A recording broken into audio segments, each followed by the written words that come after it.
Nama saya Pendeta William Godavia Husana. Saya di gereja GKY ini 50 tahun. Dari Februari 73, setelah menikah 1 minggu bersama istri, saya melayani di gereja ini sampai hari ini udah 23 Maret. Full 50 tahun.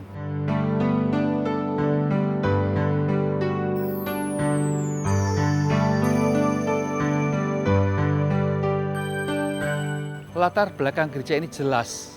Ya, tahun 40-an banyak orang-orang dari daratan Tiongkok, bagian selatan Hokkien, itu ke Indonesia. Nah, waktu di Jakarta sebagian mereka memerlukan tempat ibadah. Mereka asalnya udah orang Kristen. Nah, mereka kumpul bersama-sama, akhirnya gabung dengan Gereja Kristus Ketapang pada tahun 1944. Nah, setelah itu 45 mereka di gereja itu yaitu menjadi gereja yang otonom. Nah, sampai tahun 50-an pindah ke tempat ini. Mangga Besar 1 nomor 74. Memang latar belakang dari daratan Tiongkok. Tidak bisa bahasa Indonesia mereka waktu itu. Perantauan. Tapi mereka memerlukan pelayanan yaitu suku, yaitu bahasa, yaitu Tionghoa.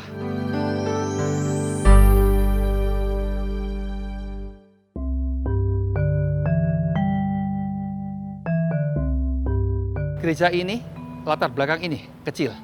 Waktu saya datang 50 tahun yang lalu, itu hanya 1 kali kebaktian. Jam 9 pagi, jumlahnya hanya 125 sampai 150 orang. Ya, tapi sekarang bisa berkembang sampai yaitu 43 sebetulnya. Ya, sampai di luar negeri. Itu rahmat cinta kasih Tuhan, dan memang visi misi gereja ini adalah gereja yang misioner dan mulia, ya. Jadi kita menjangkau bukan hanya gereja, tapi masyarakat bangsa Indonesia. Karena itu ada 5 yayasan yang dibangun, ya.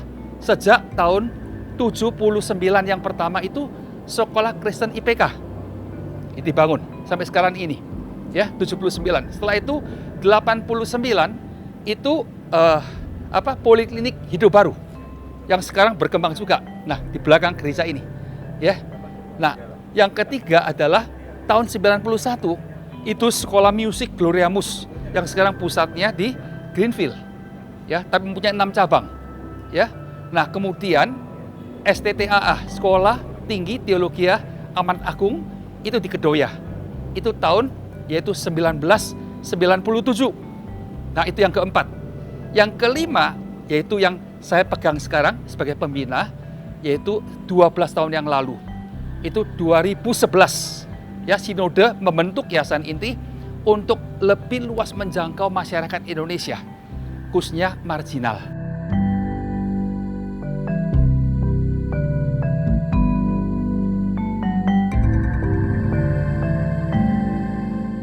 Nah, ini Poliklinik Hidup Baru betul-betul melayani selain gereja, ya, GKY, gereja lain juga, bahkan masyarakat.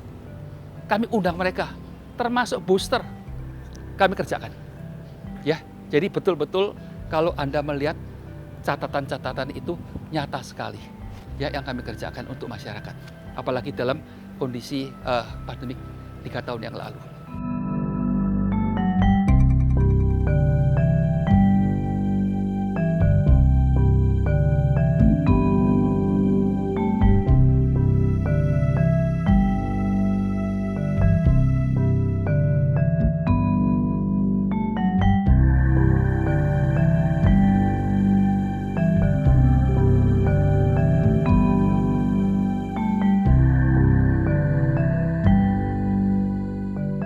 Nama saya Yongki Purnomo, saya pernah berapa kali menjabat majelis di gereja ini. Dan yang terakhir itu saya menjabat ketua majelis waktu transisi gereja ini dari Gereja Kristus menjadi Gereja Kristus Yesus. Pada tahun 1939 itu didirikan Chunghwa Jitu Jiaohui, dan kita termasuk salah satunya di sana. Setelah perkembangan zaman, Chunghwa Jitu Jiaohui itu sampai tahun 1963 waktu itu meminta izin kepada Departemen Agama untuk ganti nama. Dan diganti nama Gereja Kristus. Dan kami sebagai salah satu jemaat dari Gereja Kristus, karena letaknya di Mangga Besar, maka namanya menjadi Gereja Kristus Jemaat Mangga Besar. Dan karena tahun 2000-an kita merasakan kita perlu suatu badan baru untuk menaungin segala kegiatan kita, sehingga kita mendirikan satu sinode yang kita namakan Gereja Kristus Yesus. Sebenarnya gereja kami itu dari gereja yang kecil, yang hanya tanahnya 600 meter dan itu tanah sewa. Dan waktu itu kami melihat sudah tidak bisa nampung, kita ingin membangun satu gereja yang agak besar. Dan kami waktu itu akhir tahun 80-an, awal 90-an, kami mencari tanah yang khususnya Mangga 2. Karena Mangga 2 itu daerah baru yang dibuka dan di sana letaknya kami merasakan itu transportasi akan lebih mudah. Tetapi kami nggak pernah bisa mendapatkan tanah yang ideal. Setelah itu kami ditawarin salah satu notaris bahwa ada tanah di Mangga Besar yang mau dijual, tapi hanya berupa surat. Setelah kami teliti, ternyata surat ini adalah tempat ini yang mencakup gereja kami yang kecil. Sedangkan gereja kami tidak punya surat. Jadi kami lihat, ini adalah pemberian Tuhan untuk dibeli tempat ini karena memang gereja kita di sini. Dan dengan itu tahun 99 kami mendapatkan IMB, kami bangun selama 2 tahun, 2001 diresmikan gereja ini. Peresmian ini tahun 2001 dihadirin gembala yang lama, Pak Pendeta Wiliobo yang tadi, terus gembala lokal waktu itu Pak Pendeta Freddy Lai, saya sebagai ketua majelis, dan satu mantan ketua majelis, jadi berempat kami meresmikan gedung ini.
Yang pertama-tama itu kami merasakan gereja yang tradisional itu kan yang lancip-lancip.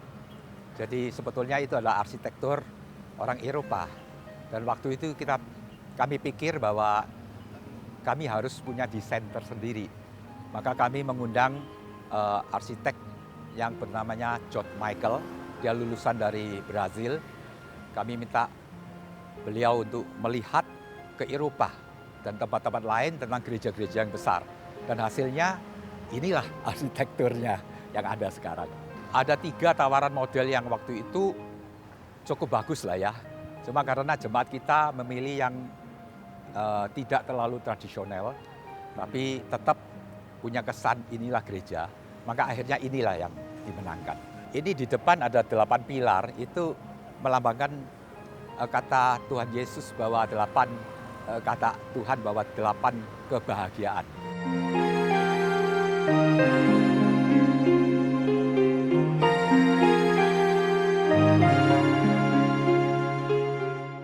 Lambang di depan itu yang Mandarin itu artinya persekutuan gereja-gereja Tionghoa.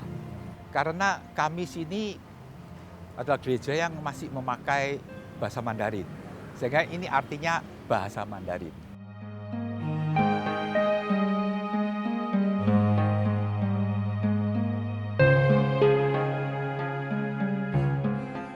Yang di dalam itu konsepnya sebetulnya adalah tengah mimbar.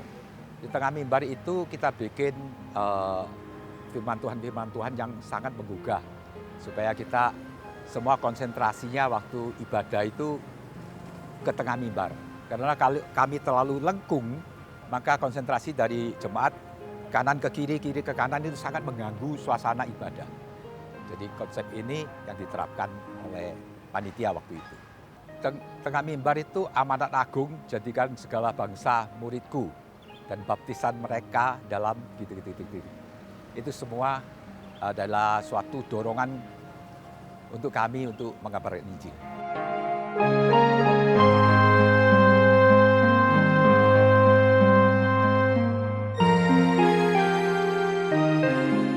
Itu semua campur, tapi yang lansia tetap di lantai dasar. Ini ada lantai 2, yang lebih mudah kita arahkan ke lantai 2 kalau gereja lagi penuh ada acara ya.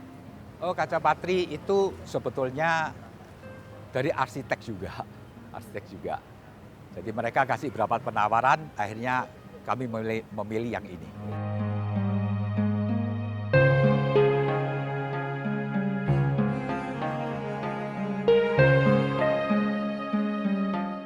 Benda-benda tentunya yang dipakai untuk ibadah, alat-alat musik, sound system, kursi, semua mimbar, semua itulah benda-benda umum untuk di ibadah. Tapi tentu banyak benda-benda lain yang untuk memfasilitasi kegiatan yang ada, seperti benda-benda yang di fitness center, ada benda-benda yang dipakai untuk studio kami, dan banyaklah untuk perlengkapan pelayanan kami.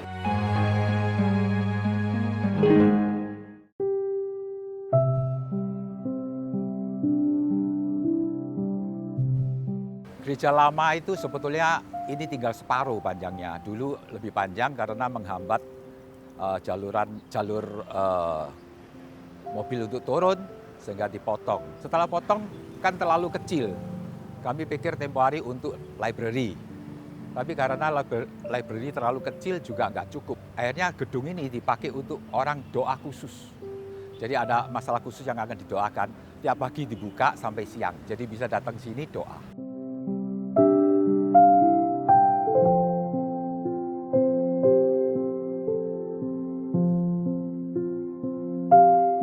Gedung arsitektur tempat ini adalah 3 gedung. Yang satu gedung utama, satu lagi gedung yang kami sebut pembinaan, itu ada 8 tingkat, di mana itu tingkat 7, 8 itu untuk pastori rohaniwan, yang bawah itu semua untuk sekolah minggu, kelas-kelas untuk pembinaan dan persekutuan. Satu gedung lagi itu gedung parkir. Gedung parkir itu ada 10 lantai, bisa muat 450 mobil, dan di atas, paling atas lantai 9 dan 10 itu untuk tempat olahraga. Jadi ada olahraga basket, pingpong, bulu tangkis, ya 3 macam itu.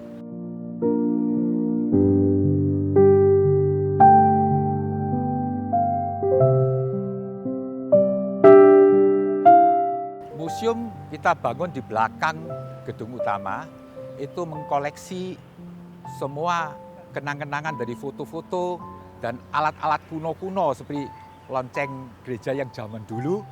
Jadi di dalam situ bisa orang kalau melihat sejarah bisa melihat di sana juga.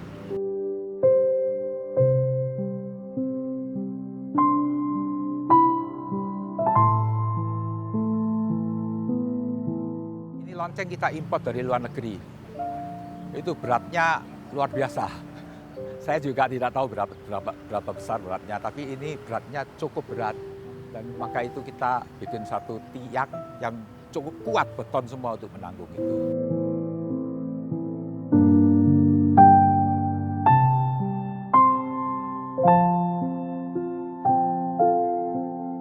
Studio itu adalah hasil barusan ini yang kita buat karena pandemik, jadi kita masih harus ada siaran online dan sebagainya. Jadi studio ini kita buat khusus untuk siaran-siaran online. Tapi kami punya program itu cukup banyak, jadi studio ini hampir tiap hari dipakai untuk intern aja. Salomo merasa bahwa dia telah mengendalikan segala sesuatu. Lantai 7 dan 8 itu adalah pastori, tempat tinggalnya rohaniawan kita. Tapi karena kadang-kadang ada tamu rohaniwan dari luar untuk datang khotbah, datang ceramah dan sebagainya, daripada kami tinggalkan di hotel, kami ada siapkan 2 guest house untuk tamu intern.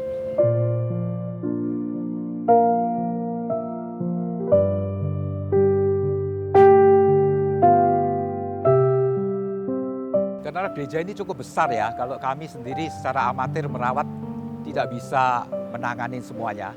Maka dari gereja ini diresmikan, kami mencari building manager untuk menangani ini semuanya.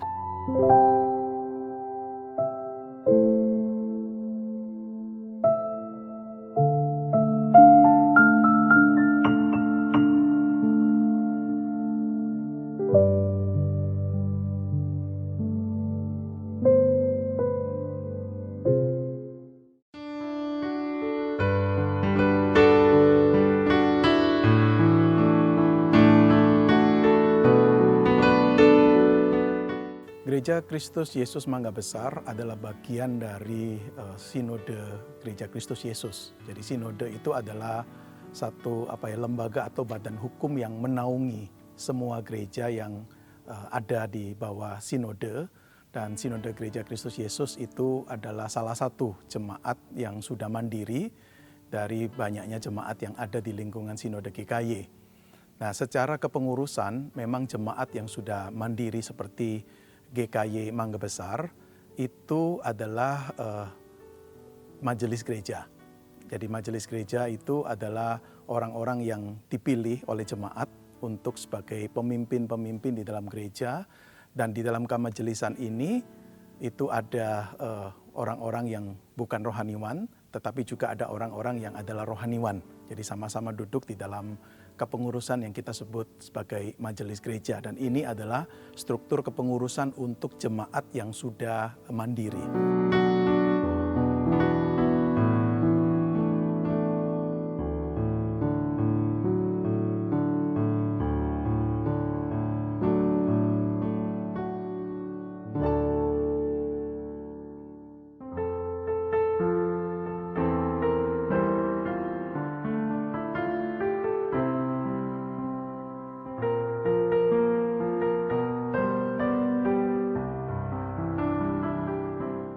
Dari sejak semula memang gereja kami ini atau yang kemudian menjadi satu sinode yaitu Sinode GKY itu memang berfokus melayani orang-orang Tionghoa, orang-orang Chinese.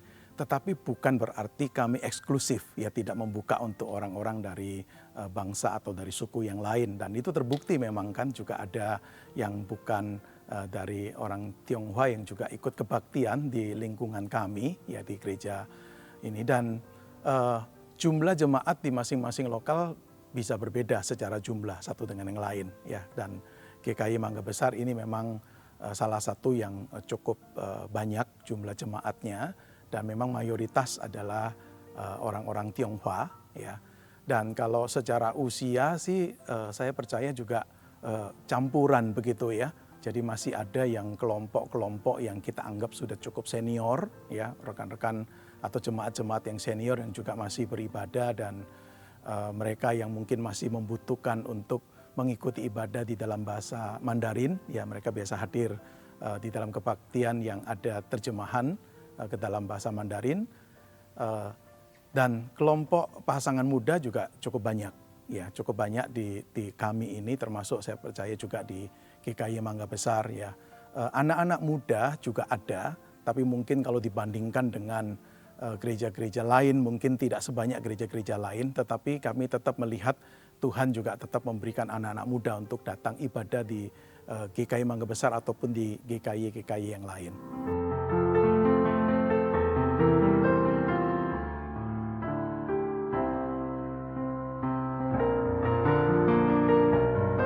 Ya, kalau di lingkungan kami Sinode GKY, kalau dihitung untuk jumlah jemaat, ya kita menghitungnya ini sebelum pandemi, ya, karena setelah pandemi ini memang agak sulit untuk menghitung karena masih ada jemaat yang ikut kebaktian secara online. Tetapi kalau kita lihat berdasarkan statistik sebelum masa pandemi, maka jumlah jemaat yang paling banyak itu ada di GKY Greenfield. Ya, lalu yang kedua baru ada di GKY Mangga Besar.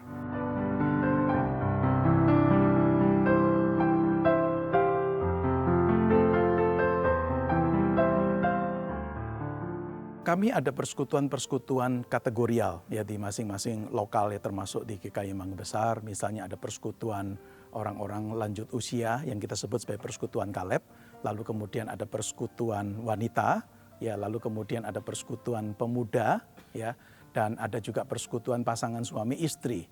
Nah, di beberapa GKY tertentu juga ada persekutuan kaum pria yang kita sebut sebagai persekutuan Adelpos. Ya, kalau di GKY Mangga Besar itu selalu memperhatikan itu seperti perayaan Imlek ya. Selalu ada satu kebaktian yang memang dikhususkan di satu hari Minggu untuk bersama-sama beribadah tetapi juga sekaligus juga merayakan perayaan Imlek. Kalau berdasarkan aturan yang ditetapkan oleh Sinode GKY, memang kami hanya memberi kesempatan untuk pasangan yang mau menikah diberkati di gereja termasuk di GKY Mangga Besar itu adalah paling tidak salah satu dari sudah anggota dari GKY.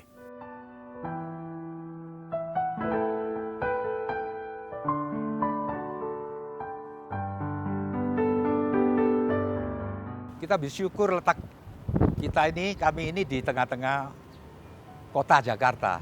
Sehingga kami sangat dekat hubungannya dengan Polsek, Polres, kecamatan, kelurahan, juga semua lingkungan masyarakat yang ada di sekitar ini. Dan tentunya hubungan baik ini kami jaga terus dan banyak hal-hal sosial yang kami kerjakan bersama-sama dengan camat dan lurah, juga bersama-sama dengan Polres, Polsek dalam urusan keamanan. Banyak kegiatan sosial yang kita kerjakan bersama tergantung juga situasi. Seperti tempoh hari waktu ada krisis, jadi kami juga memberikan sembako untuk masyarakat sekitarnya. Waktu ada bencana banjir dan sebagainya, kami juga membuka dapur umum. Kalau ada hal-hal yang khusus bencana di luar, kami kerjasama sama seluruh gereja yang ada, gereja Tionghoa, untuk membantu dalam bencana-bencana Indonesia pada umumnya.